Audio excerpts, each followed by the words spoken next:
So I think let's start with casual employment, because that's the one you've highlighted as being the most important.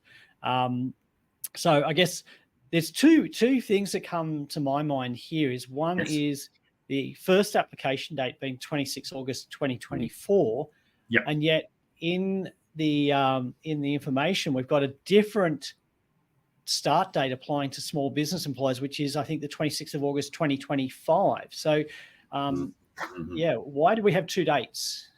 I guess you're not good person to answer that. Why do we have two dates? Look, I think first of all, I'm just going to step back and say that, and actually, the slide's a bit confusing. But let me just first of all just step back in terms of what do we mean by a small business. I have a client that employs about 80 people, and they consider themselves to be a small family business. Under the definition, they are not a small family business. There's a key number when it comes to being classed as a small business, and that is actually as soon as you employ person number 15. Now, the trap is two traps in that. Person number 15 also includes any not just permanent employees, but also includes people that are employed casually or under fixed-term contracts. That's for the one place where employers can get caught. The second one is that are there any associated entities, and those entities don't just purely need to be in Australia. They could be overseas entities.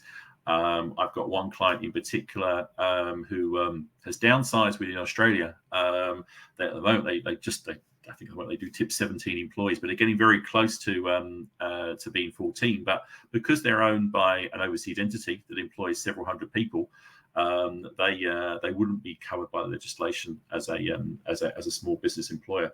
I actually think, Paul, there's actually and some of the information that comes out here is somewhat confusing. But my understanding actually when it comes to the two dates is that I believe actually the two dates of the 26th of August of this year and the 26th of August next year actually applies to right to disconnect, not the casual employment changes. My understanding, reading this, and I stand corrected if that is wrong, is that it's actually the casual employment changes that will apply regardless of employment size. I'll come back to right to disconnect in a moment if that's okay.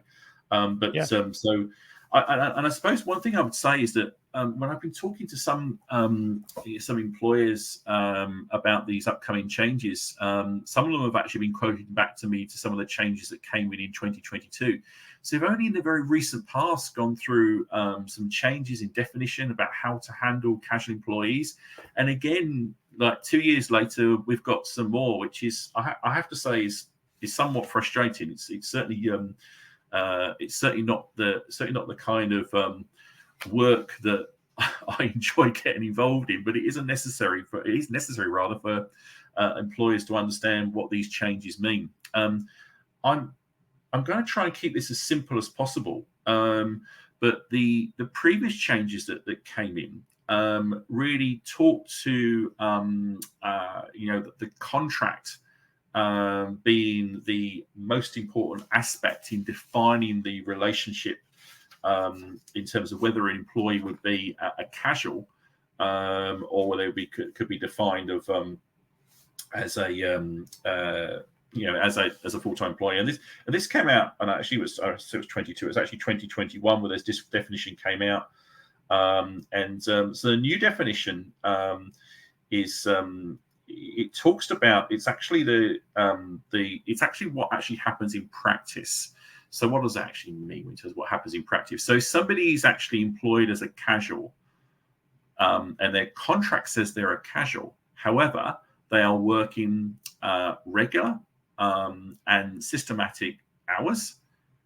Then that person down the track could be classed as they should have been a permanent employee.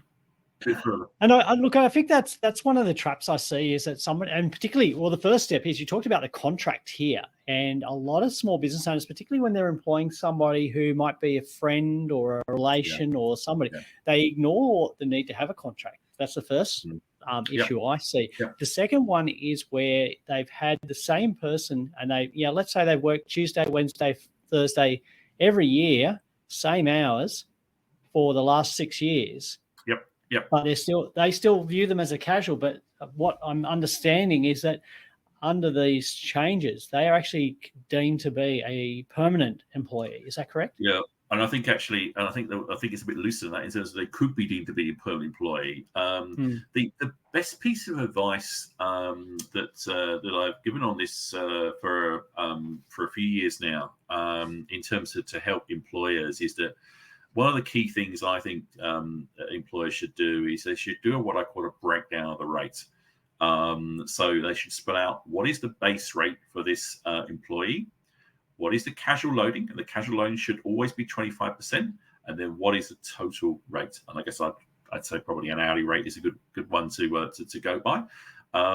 That's a way that if ever there is a determination this person is actually a permanent employee, then at that point in time, there would be some justification that, well, okay, this person's a permanent employee. However, for quite some period of time, it's been very clear that they have been compensated for the entitlements that they don't get as a per employee with this 25%. So the idea of the 25% is to compensate casual employees who don't receive any benefits from an annual leave or from a personal leave perspective. And I think actually one other thing, Paul, I think you said there as well, you're quite right in terms of, I do come across people that you're absolutely right, where there is no contract in place. Well, look, the good news there is sometimes it's better to have no contract than to have a really poorly drafted contract. That's the only the only plus point. But look, it's always a good idea to get something in writing. It's not a difficult thing to get a compliant contract in place. Sometimes employers can get hold of them through industry bodies. Sometimes there are some free contracts that sit around there that on Fair Work, for example. Don't always think they're the best drafted, which may sound controversial, but that's not the first time I've heard that. But it's worthwhile just getting some help to make sure that the right kind of contract's put in place, would be my view. Okay, so we might move on, but before we do that, can we just summarise what the current changes for casuals are, or the new changes that are applying for casuals? Yeah, no, absolutely. So look, I think the first thing in terms of what I would suggest employers do basically is conduct an audit in terms of what casuals they actually have in place at the moment. Two key things you need to know really in terms of really in terms of, well, what are their hours? And how long have they worked for that particular business? I think the key changes are say that the definition in terms of what might be considered to be a casual. There is also some of the changes that came out as part of the 21 changes were always around this casual conversion process as well. Now, the casual conversion process under the previous changes was, I think, confusing to the point that I think a lot of employers just got lost in terms of setting up a process. The point now is that the new change has to come via a request from the employee, and that has to happen. That can happen basically after a period of employment of 6 months. This is where there are change between small and large. 6 months for a business of 15 or more people, or 12 months for a business of less than 15 people. At that point in time, that's a one-off. That's not something that happens regularly. The other thing I think that's going to be important on this as well is that there is an obligation on the part of the employer, and this is where if you like, businesses don't use contracts, to provide a casual Fair Work information statement. And that's a free resource that's always available on the Fair Work website. That's something which we haven't seen as yet, because these changes don't come out until August. It's that's something that needs to be given out to any casual employees, and it needs to be given out upon commencement. But there is also a requirement for business to give it out either the 6 or the 12-month period, depending on whether it's a small or a large business. I have heard some industrial relations commentators say that this is a process designed to make it very awkward to casual employees, to the point that employers don't.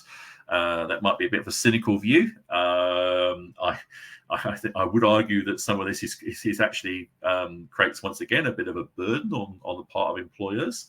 But I think a lot of this is actually just getting systems in place to try and manage this. And once you've got a system in place to manage this, it becomes more straightforward. But key thing, I think, for the moment for employers is just to really just at this stage just check in with who you've got in terms of who is employers at casual. How long have they been in your business for, and what is their pattern of hours? Stress over and over again in terms of documentation. Really important, I think, to have a contract, but the split of hours is something which I would say that if your employer that doesn't show the loading rates in the contract at the moment, that's a really key thing to make sure is in there going forward.